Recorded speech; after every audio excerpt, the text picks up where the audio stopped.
The last 24 hours have been chaotic. That's Chief Eric Redhead, who is speaking on the current suicide crisis in his northern Manitoba First Nation community. He is asking for more supports after a 7-year-old child was left in critical condition following a suicide attempt. Shamattawa First Nation, about 745 kilometers northeast of Winnipeg, is now in a local state of emergency. Chief Redhead says a single mother of 4, who was his sister, took her own life on May 9th. A 19-year-old died by suicide on May 10th, and on Monday, a 7-year-old attempted suicide and is now at Children's Hospital here in Winnipeg. He is responsive. But again, that's all the information I have. He's responsive in a week. One of my main concerns right now is the children of the community, and we don't want that to happen. We want to make sure that they have the supports in place if they are feeling they need help. Back in 2016, Shamattawa declared a state of emergency following 4 suicides in just a couple of weeks. Mobile crisis teams from the Kuwaitan Tribal Council and Manitoba Kuwaitanoi Okimakanak have now arrived in the fly-in community with additional supports. We have two workers going out there right now. The nature of the crisis response team is that we provide mental health support counseling services to any of the 63 First Nations in Manitoba which might be experiencing a crisis event.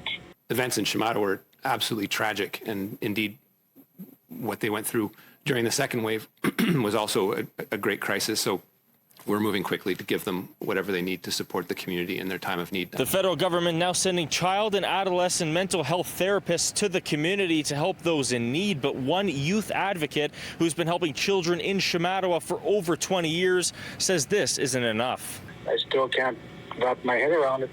It just makes me wonder, like, they're just getting younger and younger. And how do we address this with the 7-year-old? How do we communicate? I just don't know what to say about it. Schwader says this crisis is happening because of the environment the youth are living with in Shamattawa. He's unsure how the community will get out of this. Outside personnel will come in for a day or two, and then they're gone. What happens moving forward? There's not enough resources in the community that can address these issues on a continual basis. The First Nation will be having a candlelight vigil within the next few days to restore hope and faith. It's a difficult time for Shamattawa and our members.